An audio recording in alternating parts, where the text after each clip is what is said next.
Tonight, Thomson has just tweeted, "This is going right to the wire. Final viewing, then we'll know if Rangers report runs tonight." I suspect there are lawyers involved. Yes. Well, I've had... I didn't know Alex Thomson before this whole Rangers hoo-ha blew up, Jim. And, I knew him as a Channel 4 anchorman, yeah, and a highly respected journalist who had been in various war zones. He got in touch with me a couple of weeks ago. I had a chat with him, gave him some background stuff about Rangers. He's I must say, he's highly excited about this Rangers yarn. I don't know if you've been following any of the very animated cyberspace debate about him. He's put himself right into the eye of the storm. He's right into this Rangers story. So I know he's been delivering a series of bulletins on Channel 4. I don't know what he had planned for tonight, but he's saying, I think, that this is a big one he's about to offload tonight, if it makes it on air. I'm waiting on Ron Burgundy, making sure he's the real anchor man who's going to come out with the big points. Jim, it is fair to say that he's caused a lot of ill feeling in the press up here, because a lot of guys in my business claim that Alex Thomson has been airing stuff that's been in the Scottish papers for a number of weeks, and I think it's only fair to point that out. Celtic fans have been getting highly excited about this trailblazer Alex Thomson, and he's a smashing guy, Alec, but the counter-argument is he's been airing stuff that's been in the press for a few weeks now. Yeah, because the last stuff was all in a Daily Mail before that, wasn't it? Absolutely, and I think the Channel 4 were billing it as exclusive, and people were queuing up to say, by the way, we read this 2 weeks ago in the papers. Terry wants to talk about this very subject. Hi, Terry. Hi, guys. Hi there. Good to be on the show. Again, I was forgetting what it was like to be on here. It's been busy, Terry. I told you that. Yeah, on Alex Thomson, I'd like to make 2 points if I can. The first point, I'd like to come back in. I know I always don't get the opportunity, but if I can, I'd like to come back in. And I'd like to particularly point my points towards Graham.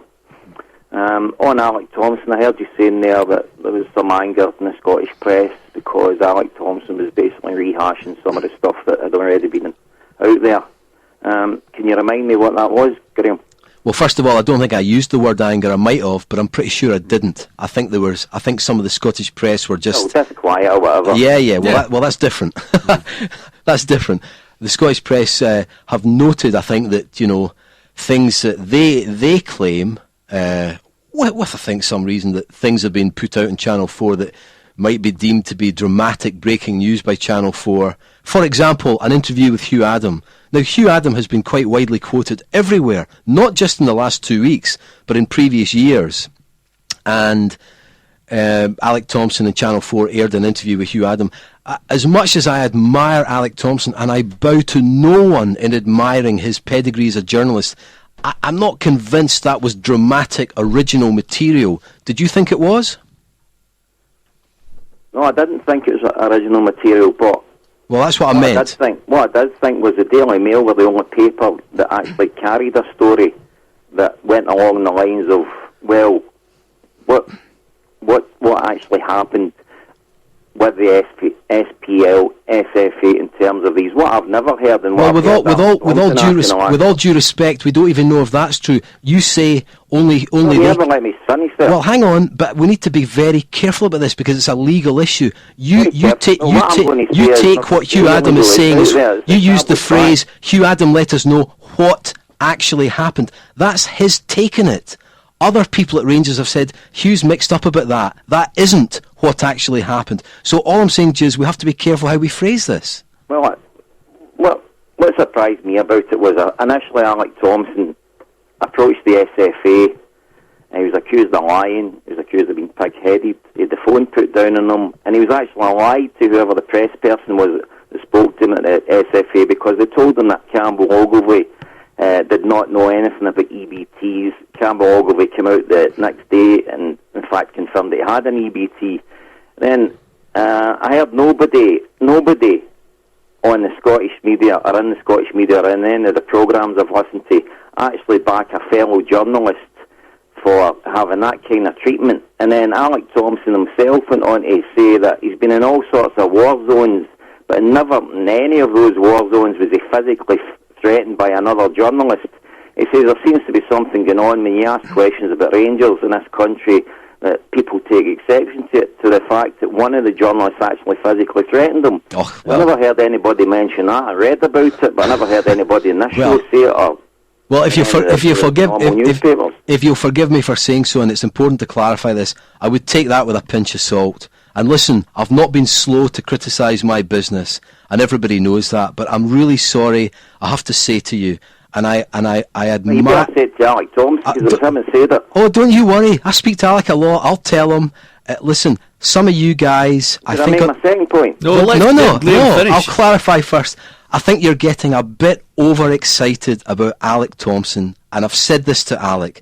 I've helped him with it. I've helped him with the Rangers case, but I think he's a bit bemused that Celtic fans are raising banners and holding flags with his name and picture on them. You're getting a tad overexcited about Alec Thompson. A lot of the stuff he's done and reported has been in the public domain. I admire him. I told you I was at the front of the queue of admirers of Alec Thompson, but on this particular issue, I think some of you guys are getting a bit overexcited about it.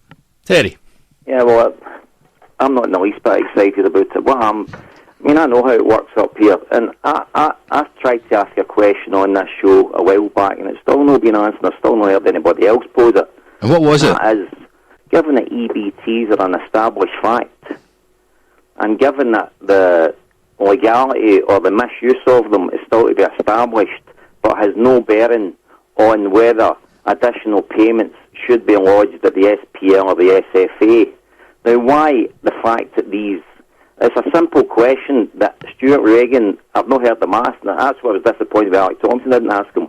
Why has nobody asked Stuart Regan or anyone at the SFA or the SPL were these additional payments lodged with the players' contracts? It's a quite simple question, because if they weren't, then regardless of the legality of this first-tier tribunal decision, Rangers, in fact, operated a scheme that meant they had improperly registered players for the best part of 10 seasons. Terry, what do you think the SFA are investigating?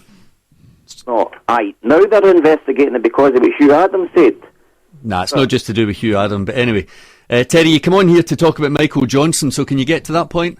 Yeah, Michael Johnson, I was interested in what he said last week. He more or less said, it's one of these exercises, if you scratch my back, I'll scratch yours.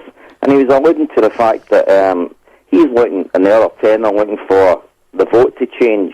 And in order to get that vote changed, and approach the Rangers administrators with a thinly veiled, I would call it like a bribe, where he said basically, if you're looking for favours in the future, if you come back as a new co, then if you vote with us, then that's what you'll get. You'll get favours from us. If you don't, you won't. Not in so many words, but that's what his intention was. And I think the whole of Scottish football, from the press to the commentators to guys like Michael Johnson, what happened to doing the right thing? I think if a Rangers new co get voted back in to the SPL, our game is finished. Forget about financial consideration. There's no an argument that stands taller than the argument that says sporting merit and sporting merit alone is what gets you into a league. As soon as you tear that up, as soon as you replace that with financial consideration, you're finished. And I, for one, will stop going to the games if Rangers get into the SPL. Now, it's nothing to do with bigotry. It's nothing to do with anti-Rangers. I would say the same if it was Celtic. I don't think so, Terry. Terry, Terry, I take on board a lot of what you've said. And you know what? If Rangers are proved to be guilty of tax evasion, and that may happen, I think they should be hammered. They should be bludgeoned for it, because it's a sin against society, that kind of corporate tax evasion. But do you know the problem with the passion you have with these points? And I hear it repeatedly in this programme. You know that the starting point is this. Your starting point is this. I want Rangers to die. I hate Rangers. You know you betray yourself. You know that's the starting point. And that's why a lot of the passion you have comes over, as reasoned as you argue it, comes over as being a bit unconvincing.